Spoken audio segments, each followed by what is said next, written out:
हमारे साथ खास बातचीत के लिए हैं आईजीएल के मैनेजर।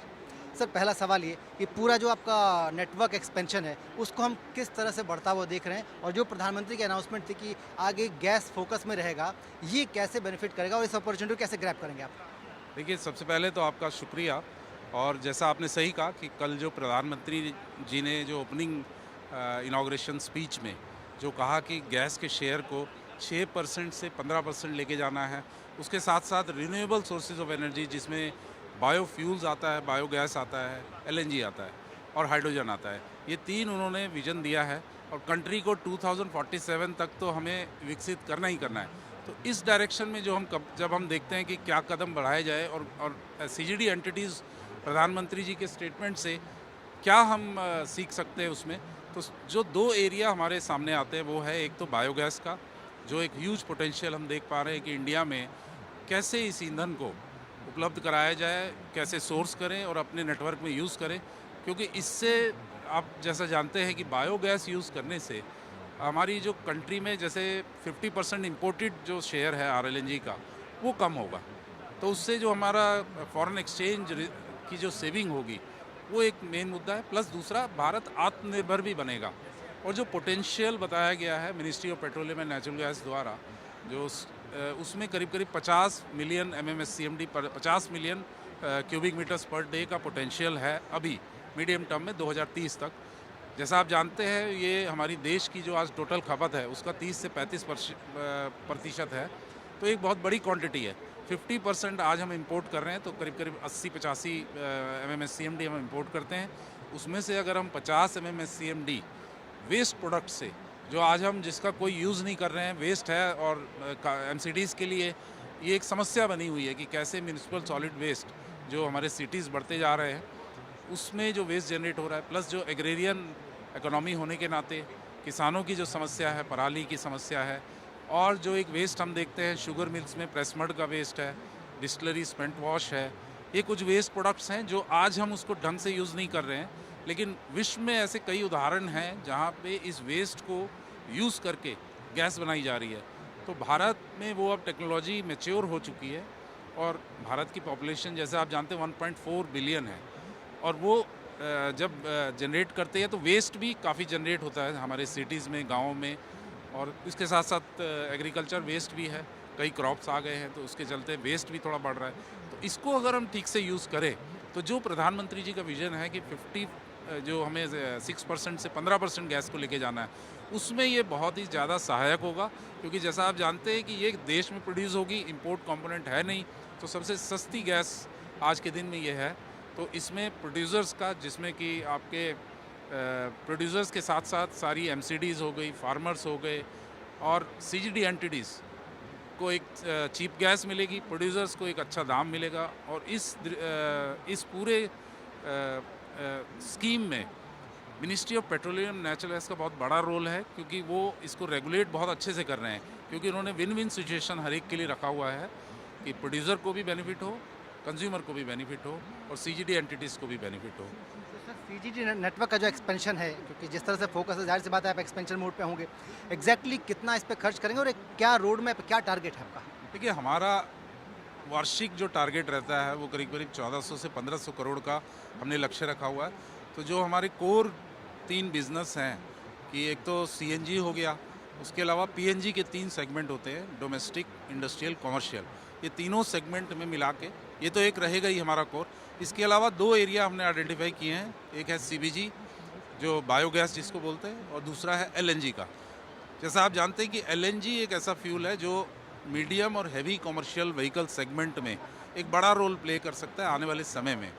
जैसा हम जानते हैं कि चाइना में करीब 6 लाख ट्रक्स LNG पे चलते हैं, 5000 LNG स्टेशन है।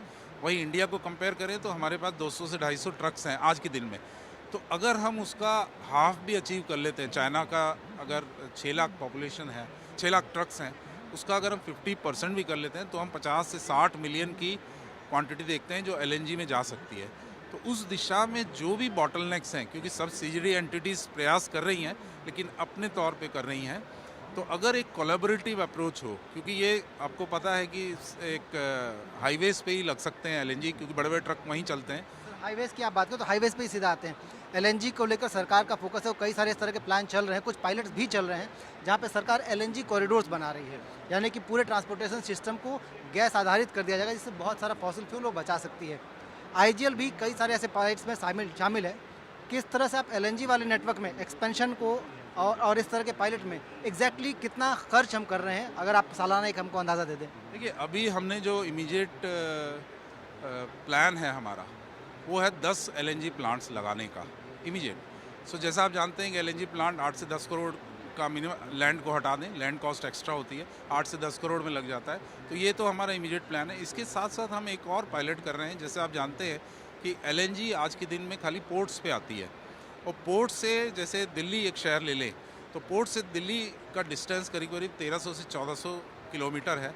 तो वहाँ तक आने में एक तकनीकी समस्या आती है कि जो बॉयल ऑफ गैस होती है, जैसे जब गैस चलती है, क्योंकि ये -160 डिग्री पे रहती है, तो जब ये रास्ते में चलती है, इसके टैंकर्स चलते हैं, तो वो हीट को एब्जॉर्ब करते हैं एटमॉस्फेयर से, और उसके चलते उसका प्रेशर बढ़ता है।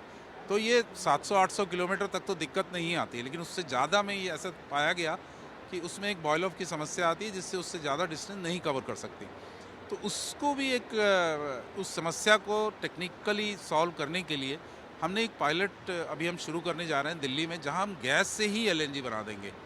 जो दिल्ली में हमारे पास गैस आती है पाइपलाइन के थ्रू, अगर हम वहां एलएनजी बना देते हैं और सस्ती बना देते हैं कि जो ट्रांसपोर्टेशन कॉस्ट है उससे अगर वो सस्ता हम दिल्ली में बना पाएँ, तो ये एक एलएनजी जो क्योंकि ये तो हमें जगह जगह लगाने पड़ेंगे। ऐसा नहीं हो सकता कि बॉम्बे में एलएनजी लगा हुआ है, दिल्ली में नहीं है, तो जो दिल्ली से बॉम्बे जाता है या बॉम्बे से दिल्ली, तो उस दोनों जगह होना चाहिए। तो ये उस समस्या को दूर करेंगे। प्लस जो नॉर्दर्न इंडिया है, दिल्ली से जम्मू तक का जो सफ़र है, वो फिर इस एलएनजी से हम पूरा कर, तो अगर ये सक्सेसफुल हो गया तो हम इसको एक्सपैंड कर सकते हैं। और जो गोल्डन क्वाड्रिलेटरल या जितने भी हाईवेज़ हैं, उस पर तो हम एलएनजी स्टेशंस लगा ही रहे हैं, लेकिन उसका सोर्स रहेगा कि जो दहेज में हमारी गैस आ रही है, वहाँ से लेके हम आएंगे और यहाँ तक। तो ये है। तो उस जो गवर्नमेंट का प्लान है, उसी के सिंक्रोनाइजेशन में हम लोग भी लगा रहे हैं कुछ स्टेशंस। ठीक है सर, स्टेशंस की बात हो गई, आपके एक्सपेंशन की बात हो गई, कंज्यूमर की बात करते हैं। स्मार्ट मीटरिंग पे आपका एक फोकस है, आप पूरे मीटरिंग सिस्टम को चेंज करना चाह रहे हैं। इसकी ज़रूरत क्यों पड़ी और इस पर कितना खर्च कर रहे हैं, और किस तरह की कंपनीज़ हैं जो इसमें, जिससे कि आप मीटर्स लेंगे? एक ऑर्डर बुक। हमारा जो लक्ष्य है 1 मिलियन मीटर का है पर एनम का, वो स्टार्टिंग में है। तो इसकी ज़रूरत इसलिए है कि आज के दिन में जो मीटर्स आते हैं वो इम्पोर्टेड होते हैं, कि चाइना से या अपने नॉर्थ और south America countries, European countries, वहाँ से आते हैं। तो हम इस आत्मनिर्भर भारत की दिशा में इसको क्यों ना हम देश में ही बनाना शुरू करें। तो उसी के तहत हमने एक जेनेसिस नाम की कंपनी है, जिसके साथ हमने एक एमओयू साइन किया और एक जॉइंट वेंचर कंपनी बनी है 50-50 शेयर में, इक्विटी शेयर में। और वो कंपनी ये सारे प्रोडक्ट्स को, इंक्लूडिंग स्मार्ट मीटर, क्योंकि स्मार्ट मीटर में सबसे बड़ी चैलेंज है आजकल जो डेटा कहाँ रखा हुआ है, वो एक जो समस्या है। तो देश का डेटा देश में ही रहे, तो उस दिशा में, क्योंकि ये बाहर से जो भी आता है, थोड़ा सा एक तो शंका बनी रहती है कि डेटा कहाँ पे है, क्या है, सेफ है, नहीं है। तो आत्मनिर्भर भारत की दिशा में एक डेटा भी सुरक्षित रहेगा, स्मार्ट मीटर्स भी बनेंगे और नॉर्मल मीटर्स भी बनेंगे, क्योंकि इंडिया में हर तरह के कंज्यूमर हैं, कोई लो एंड से लेके हाई एंड कंज्यूमर्स हैं। तो स्मार्ट मीटर्स प्रीपेड रहेंगे? कुछ प्रीपेड भी हैं और कुछ आप रिचार्ज भी कर सकते हैं, वैसे भी रहेंगे, दोनों रहेंगे। और नॉर्मल मीटर्स भी हम बनाएंगे, दोनों होंगे। सर, एक आखिरी सवाल, जिस तरह से पूरी इकोनॉमी में अलग अलग सिस्टम, अलग अलग एनर्जी सोर्सेज की खोज हो रही है, सरकार का भी फोकस है कि वो ग्रीन और रिन्यूएबल सोर्सेज पे ज़्यादा बढ़ावा दे। आईजीएल के तौर पे अगर हम देखें तो आपके क्या ग्रीन इनिशिएटिव्स हैं और उस पर कुछ खर्च अगर कर रहे हैं आप अभी प्लान? देखिए, सबसे ग्रीन इनिशिएटिव तो बायोगैस ही है, क्योंकि ये आज जैसा आप जानते हैं कि माइनस में इसका कार्बन एमिशन होता है, और अगर लाइफ साइकिल में देखें तो नेट ज़ीरो होता है। तो सबसे क्लीनेस्ट ये है, क्योंकि इसको आप अगर इलेक्ट्रिसिटी से भी कंपेयर करें तो जो ईवी व्हीकल है, वो कंज्यूमर तो ईवी ले रहा है, लेकिन वो इलेक्ट्रिसिटी तो ग्रीन नहीं है, वो मिक्स्ड रहती है। उसमें मतलब कोल इलेक्ट्रिसिटी भी है, अपना कोई विंड एनर्जी भी है, सोलर भी है, बट कोल और लिक्विड फ्यूल्स वाली भी इलेक्ट्रिसिटी रहती है। तो कम्प्लीटली ग्रीन नहीं है वो। तो उसको जब यूज़ कर रहे हैं तो नेट ज़ीरो नहीं होता है। कार्बन एमिशन ज़रूर कम है, बट नेट ज़ीरो नहीं है। बट बायोगैस एक कम्प्लीटली नेट ज़ीरो है और अगर शॉर्ट ड्यूरेशन में देखें तो नेगेटिव कार्बन है, एक तो वो है। सेकंड है कि रिन्यूएबल एनर्जी में भी हम इन्वेस्ट कर रहे हैं ताकि जो हमारी इलेक्ट्रिसिटी हम यूज़ करते हैं, हम करीब करीब 25 मेगावाट इलेक्ट्रिसिटी यूज़ करते हैं, तो उसको हम बाहर से रिन्यूएबल एनर्जी के द्वारा उसको रिप्लेस करें ताकि हमारा भी एक नेट ज़ीरो का टारगेट है, उसको अचीव करें। और भारत का जो 2070 का नेट ज़ीरो टारगेट है, वो हम सब का भी टारगेट है कि भारत कैसे तब तक। आज भी आपने एक एमओयू किया, तो टोटल सीबीजी में किस तरह से एक्सपेंड कर रहे हैं, और एक अगर आप रफ आइडिया दे पाएँ कि साल भर में कितना और 5 साल में कितना? देखिए, आज जो हमने एमओयू साइन किया वो करीब करीब 19 प्लांट का है, जिसमें टोटल गैस जो हम प्रोड्यूस करेंगे, मतलब इसमें मिक्स फीड है कि एमएसडब्ल्यू वेस्ट है, उसके बाद प्रेस मड है, एग्रीकल्चर वेस्ट है, नेपियर ग्रास है, सब वेस्ट, सब तरह के वेस्ट है, और टोटल गैस उसमें प्रोड्यूस होगी 0.45 मिलियन पर डे, जो कि आप आईजीएल की टोटल खपत करीब करीब 9 मिलियन के आसपास अगर माने तो 5% ऑफ दैट है। तो आज हम करीब करीब 17 से 18% हमको आरएलएनजी अपने जो प्राइमरी सेगमेंट है सीएनजी और डोमेस्टिक पीएनजी उसमें यूज़ करते हैं, करीब करीब 17-18%। तो 5% उसको रिप्लेस करेगी, वो सिंपली इम्पोर्टेड गैस को रिप्लेस करेगी।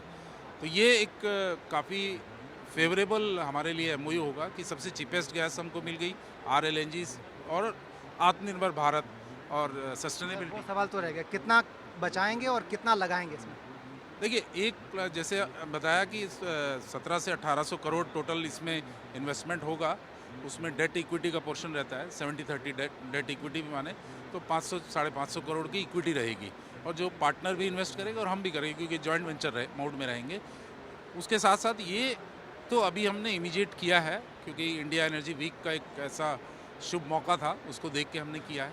बट आने वाले समय में जो भी अपॉर्चुनिटीज़ वेस्ट की रहेगी, ये तो अभी हमने अपने जीए में किया, इसके बाद हम बाहर के जीए में भी करेंगे और उस गैस को फिर अपने जीए में ले आएंगे। बहुत बहुत धन्यवाद सर, हमसे बात करके बहुत शुभकामनाएं आपको।